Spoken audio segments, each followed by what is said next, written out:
আসসালামু আলাইকুম রহমতুল্লাহি ওয়া বারাকাতুহু। বন্ধুরা, আশা করি আপনারা সকলে ভালো আছেন। আলহামদুলিল্লাহ, আমিও ভালো আছি। আমরা এই মুহূর্তে আছি গৌহারডাঙ্গা মাদ্রাসার সামনে। জীবনের প্রথম গৌহারডাঙ্গা মাদ্রাসা দেখলাম। আলহামদুলিল্লাহ, অনেক ভালো লাগতেছে।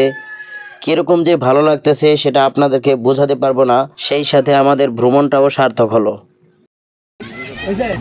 আপনারা এই মুহূর্তে দেখতে পাচ্ছেন জামিয়া ইসলামিয়া দারুল উলুম খাদিমুল ইসলাম গৌহারডাঙ্গা মাদ্রাসার প্রধান গেট। এই গেট দিয়ে এই মাদ্রাসার মধ্যে প্রবেশ করতেছি। কখনো ভাবি নাই এই মাদ্রাসা এইভাবে দেখা হয়ে যাবে। আল্লাহ শুকর, আল্লাহ দেখার তৌফিক দিয়েছেন, এজন্য দেখা হয়েছে। এই দেখেন পুরো মাদ্রাসাটা কি সুন্দর, জান্নাতের বাগান।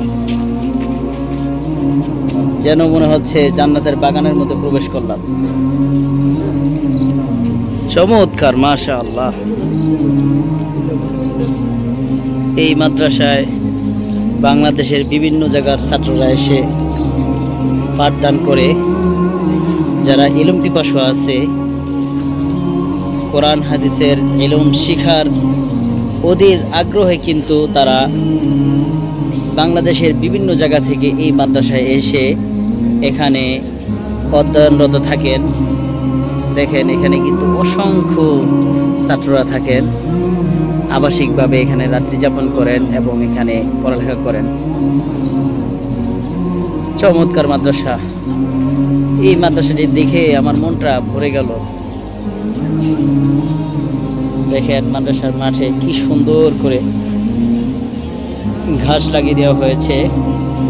এগুলা কেটে কেটে সুন্দর করে রাখে। চমৎকার এই ঘাসগুলো। ওই যে আপনারা ওই পাশে দেখতে পাচ্ছেন আমাদের ছাত্ররা। আর এই মাদ্রাসার মাঠের মাঝখানে দেখেন আপনারা একটি হাউজ আছে। এই হাউজেই এই মাদ্রাসার ছাত্ররা গোসল করে। গোসল করার আরো অনেক জায়গা আছে, এখানেও গোসল করে। আর এখানে আপনারা যে মসজিদটি দেখতে পাচ্ছেন, এটা হলো মাদ্রাসার মসজিদ। মসজিদটিও অনেক বড়, সুবিশাল মসজিদ। দেখেন কি সুন্দর মনোরম খোলামেলা মসজিদটি। এখানে মসজিদের একটি ঘড়ি লাগানো আছে।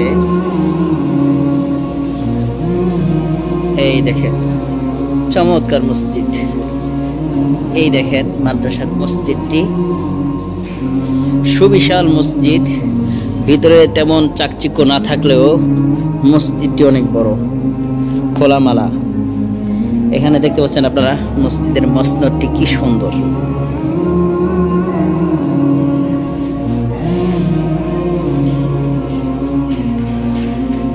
আমি একটু ঘুরিয়ে ঘুরিয়ে দেখানোর চেষ্টা করতেছি আপনাদেরকে মসজিদটি।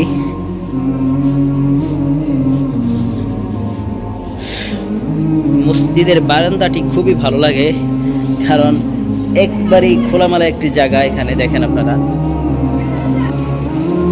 এই সময়ের অনুভূতিটি মনে হচ্ছে যে এখন আমরা জান্নাতের বাগানের মধ্যে আছি।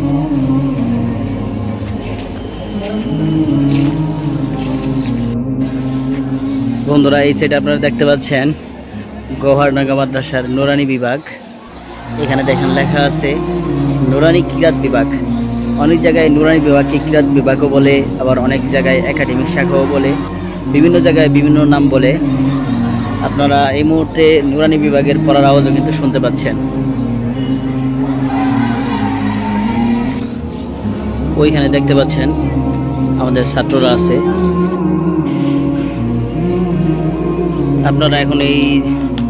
আপনারা এখন যেটা দেখতে পাচ্ছেন, এটা হলো গৌহারডাঙ্গা মাদ্রাসার রান্নাঘর।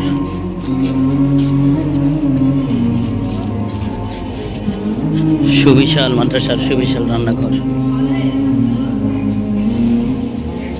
ছাত্রদের খাবার নেওয়ার বল বাটিগুলো সাজানো আছে। এখানে যে ডেকগুলো আপনারা দেখতে পাচ্ছেন, এই ডেকগুলোতে করে কিন্তু ছাত্রদের খাবার দেওয়া হয়। এখানে সাজিয়ে রাখছে। এখান থেকে খাবারগুলো বেড়ে দেওয়া হবে, ছাত্ররা এখান থেকে নিয়ে যাবে।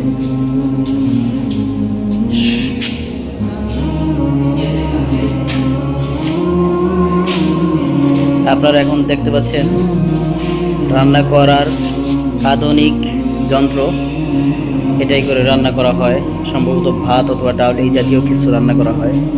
ওইখানে আরও একটি আধুনিক যন্ত্র দেখতে পাচ্ছেন।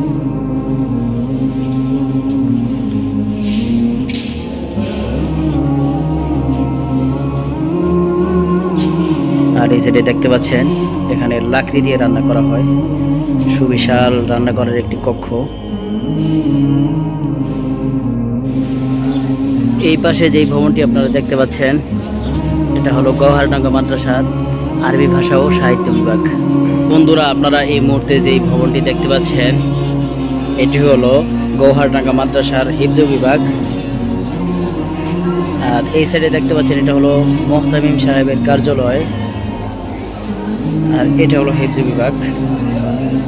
এখানে আপনারা শুনতে পাচ্ছেন হাফেজ ছাত্রদের পড়ার আওয়াজ। বন্ধুরা, আপনারা দেখতে পাচ্ছেন আমাদের মাদ্রাসার ছাত্ররা কবর জিয়ারত করতেছে। এই কবরস্থানে শুয়ে আছে এই গওহারডাঙ্গা মাদ্রাসার প্রতিষ্ঠাতা শামসুল হক ফরিদপুরি রহমতুল্লাহি আলাইহি। এখানে আপনারা ইটের দেয়ালের যে সাইনবোর্ডটি দেখতে পাচ্ছেন, এখানেই শাহিদ আছেন আল্লামা শামসুল হক ফরিদপুরি রহমতুল্লাহি আলাইহি। এই কবরস্থানে আল্লামা শামসুল হক ফরিদপুরি রহমতুল্লাহি আলাইহি সহ আরো যারা শুয়ে আছেন, আল্লাহ পাক রব্বুল আলামিন সকলের কবরটাকে জান্নাতের উঁচু মাকাম বানিয়ে দেন। সেই সাথে এই মহান বুজুর্গের উসিলায় আমাদের গুনাহগুলো মাফ করে দেন।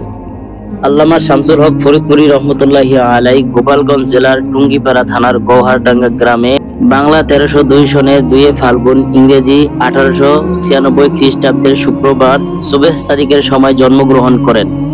পিতার নাম মুন্সি মোহাম্মদ আব্দুল্লাহ এবং মায়ের নাম আমিনা। 4 বছর বয়সে মায়ের হাতে শিক্ষা জীবনের সূচনা হয় বালক শামসুল হকের। মায়ের নিকট তিনি আলিফ বা ও কালিমা সম্পর্কে জ্ঞান লাভ করেন। একটু বড় হয়ে পাটগাতির পূর্ণচন্দ্র বাবু এবং মুন্সি আজিজুল হকের পাঠশালা থেকে যথাক্রমে 2য় এবং 3য় শ্রেণী শেষ করেন। 1913 সালে বরিশালের সুটিয়াকাঠি স্কুলে 4র্থ এবং 14 সালে ভাগোটিয়া স্কুল থেকে 5ম শ্রেণীর শিক্ষা সমাপ্ত করেন। 15 সালে যশোর নওয়াপাড়ার বাগারিয়া স্কুলে 6ষ্ঠ শ্রেণীর পাঠ গ্রহণ করেন।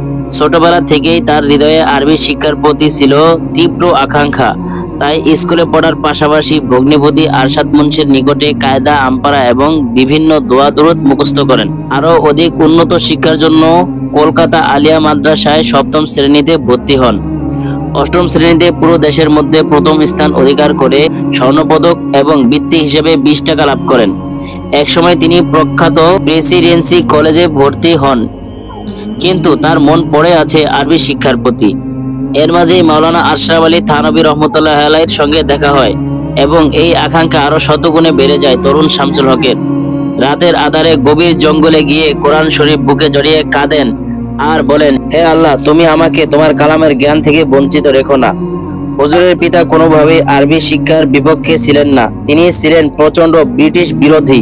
তিনি ভাবতেন ইংরেজের সাথে লড়াই করতে হলে ইংরেজি জ্ঞান আবশ্যক।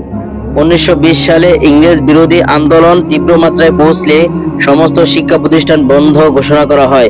এই সুযোগে পিতাকে পত্রের মাধ্যমে জানিয়ে তিনি থানভী রহমতুল্লাহি আলাইহি এর নিকটে চলে আসেন। থানভী রহমতুল্লাহি আলাইহির পরামর্শে 4 বছর মাঝহারুল উলুম সাহারানপুরে এবং 2 বছর দারুল উলুম দেওবন্দে কোরআন হাদিসের উচ্চতর শিক্ষা অর্জন করেন। দেওবন্দে উচ্চ শিক্ষা সমাপ্ত করার পরই তাকে হায়দ্রাবাদের চিফ জাস্টিস হবার প্রস্তাব করা হয়। আমি এখান থেকে চলে গেলে আমার দেশের মানুষের কি হবে, এই কথা বলে 1928 সালে তিনি স্বদেশ ফিরে আসেন। জামিয়া ইউনুসিয়া বিবারিয়া সদরুল মুদাররিসিন হিসেবে যোগদান করেন। তার স্বপ্ন ছিল বাংলার প্রতিটি গ্রামে একটি করে মক্তব এবং বড় শহরগুলোতে কমপক্ষে একটি করে দাওরায়ে হাদিস মাদ্রাসা হবে। এরই ধারাবাহিকতায় 1945 সালে বাগেরহাট গজারিয়ায়, 36 সালে ঢাকায় আশরাফুল উলুম বরমকাটারা মাদ্রাসা, 37 সালে খাদেমুল ইসলাম গওহারডাঙ্গা মাদ্রাসা, 50 সালে লালবাগ জামিয়া কোরআনিয়া, 56 সালে ফরিদাবাদ ইমদাদুল উলুম মাদ্রাসা প্রতিষ্ঠা করেন। 1969 সালের 11 জানুয়ারি এই মহাপুরুষ 73 বছর বয়সে মহান প্রভুর ডাকে সাড়া দেন। তার ওসিয়ত অনুযায়ী গওহারডাঙ্গা মাদ্রাসার হিফজ বিভাগের পাশে তাকে দাফন করা হয়। এই কবরস্থানে আল্লামা শামসুল হক ফরিদপুরি রহমতুল্লাহ সহ আরো অনেক বড় বড় আল্লাহর ওলিরা শুয়ে আছেন। আল্লাহ পাক রব্বুল আলামিন সমস্ত আল্লাহর ওলিদের কবরকে জান্নাতের বাগান বানায় দেন। সেই সাথে আল্লাহ পাক রব্বুল আলামিন আমাদের সকল গুনাহগুলোকে মাফ করে দেন।